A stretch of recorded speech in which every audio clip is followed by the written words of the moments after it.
Bonjour, shalom mes frères et sœurs en Christ, j'espère que vous allez bien. Soyez bénis abondamment dans le nom de Jésus-Christ, notre Seigneur et Sauveur, ainsi que vos familles. Je vais vous partager ce que le Seigneur a révélé en songe très tôt ce matin, à l'aube précisément. Mais avant cela, nous allons prier le Seigneur. Père, nous te remercions pour ta parole qui nous sanctifie, pour tes messages. Seigneur, que mes frères et sœurs puissent recevoir ce message avec la lumière du Saint-Esprit et que ce soit le Saint-Esprit qui parle au travers ma bouche et non pas ma propre volonté ni ma voix. Seigneur, je te laisse aller en avant et je me retire en arrière. Sois glorifié et que ce message, Seigneur, puisse nous interpeller, nous réveiller, nous édifier afin de nous préparer pour l'enlèvement. C'est dans ton nom puissant, Seigneur Jésus-Christ, que nous avons prié. Amen. Alors, donc frères et sœurs, comme je vous disais, c'était à l'aube ce matin. Dans le songe, il y avait donc une jeune femme qui était choquée, elle était en panique et il y avait beaucoup de personnes qui étaient aussi en panique. Et cette femme a parlé donc en anglais et elle disait « Jésus laisse un très court laps de temps pour que son église se réveille et pour que ceux qui sont encore tièdes puissent se repentir et que tout dans ce monde va bouger, comme pour dire va être modifié parce qu'elle disait « Everything is gonna shake ». Donc, va bouger, va être modifié.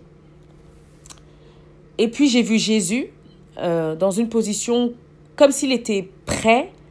Donc, il était sur un cheval blanc avec un manteau pour homme rouge. Et puis sa face brillait, mais vraiment dans une lumière puissante. Et il parlait en anglais. D'habitude, le Seigneur, lorsqu'il veut m'envoyer un message, il me parle en français. Et là, cette fois-ci, le Seigneur, il parlait en anglais. Et d'ailleurs, j'ai traduit aussi en anglais cette vidéo. Vous pourrez la retrouver sur Eagle Eye Opener. Je dis bien, la chaîne Eagle Eye Opener. Voilà, sous peu, d'ici quelques jours. Alors donc, le Seigneur a dit ceci. Oui, je suis en train de bouger, parce qu'il disait « I am shaking ». Donc, je suis en train de bouger ou de modifier toutes choses. Le climat, le sol, avec les tremblements de terre, l'atmosphère, le ciel, les relations entre les nations. Vous vous souvenez dans Matthieu 24, une nation s'élèvera contre une autre nation. Et puis aussi entre les citoyens. C'est-à-dire qu'il y avait des personnes donc forcément qui étaient en panique avec tout ce qui était en train de se passer. Vous allez comprendre pourquoi dans la suite. Et ces personnes étaient comme rebelles, comme s'il y avait tellement de tension entre elles. Enfin, comme si à un moment donné, ça allait péter. J'ai vu des personnes donc paniquer, il y avait des éruptions volcaniques, les personnes étaient en train de courir partout et l'atmosphère était très grise, comme s'il y avait une espèce de fumée, vous voyez, une vapeur, comme ce que dégage en fait un volcan lorsqu'il est en éruption, quoi. Et les enfants étaient rebelles envers leurs parents et ces personnes qui couraient partout étaient apeurées. Et puis Jésus a dit, il fait cela, donc il bouge ces choses, il modifie tout ce qui se passe dans le monde, tout ce qui va se passer dans le monde, pour réveiller son Église afin de l'emmener à se repentir et à obéir à sa parole. Et il a dit, c'est pourquoi mes jugements sont en train de tomber pour la réveiller, donc pour réveiller son Église. Waouh!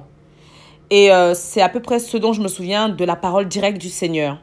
Mais donc ensuite, dans le songe, c'est comme si cette jeune femme pensait qu'on aurait plus de temps, que l'Église aurait plus de temps pour se repentir, pour laver nos robes dans le sang du Seigneur, pour être prête en fait pour le retour du Seigneur. Et donc quand j'ai reçu cela, j'avais du mal à me lever parce que je dormais encore, quoi. Et le Saint-Esprit me rappelait justement ce message. Et ensuite m'a réveillée, m'a dit de l'écrire. Et Jésus a confirmé ce message donc ce matin avec 1 Pierre 4, 17, 19. 1 Pierre 4, 17, 19. Car c'est le moment où le jugement va commencer par la maison de Dieu. Or, si c'est par nous qu'il commence, quelle sera la fin de ceux qui n'obéissent pas à l'évangile de Dieu? Et si le juste se sauve avec peine, que deviendront l'impie et le pécheur?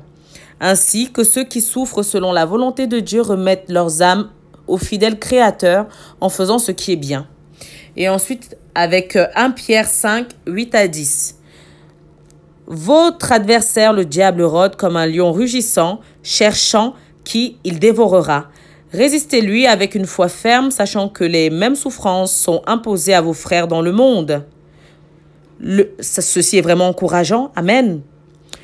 Le Dieu de toute grâce qui vous a appelé en Jésus-Christ à sa gloire éternelle, après que vous aurez souffert un peu de temps, vous perfectionnera lui-même, vous affermira, vous fortifiera, vous rendra inébranlable. Amen. Et ceci nous fortifie, non pas qu'on se réjouit des souffrances de nos frères et sœurs, non, mais ça nous fortifie car nous savons que nous ne sommes pas seuls. Parce que premièrement, nous avons le Saint-Esprit et deuxièmement, eh bien, nous avons notre amour fraternel. Nous souffrons ensemble, tous pour Jésus. Nous ne sommes pas seuls, juste abandonnés. Non, Dieu ne nous a pas abandonnés. Dieu veut nous réveiller.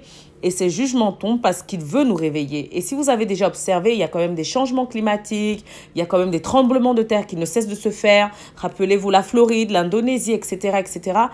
Il y a beaucoup de choses qui sont en train de se passer. Et le Seigneur veut vraiment utiliser et le climat et le sol, donc avec les tremblements de terre, et les nations qui s'élèvent contre une autre. Rappelez-vous encore de ce qu'il a montré il y a peu de temps de la destruction des États-Unis et du fait qu'aussi elle allait être il allait avoir une invasion de la Chine et de la Russie contre les États-Unis et la destruction de la Californie. Bref, il y a tellement de choses qui nous montrent bien que le Seigneur est à la porte. Alors, bien aimés, soyons préparés pour pouvoir lui ouvrir cette porte, justement. Achetons, comme c'est dit dans l'Apocalypse, de l'or pur, éprouvé par le feu au Seigneur. Et achetons-nous des vêtements blancs pour que notre nudité soit couverte. Donc, bien aimés, si vous aussi, vous avez reçu des messages ou...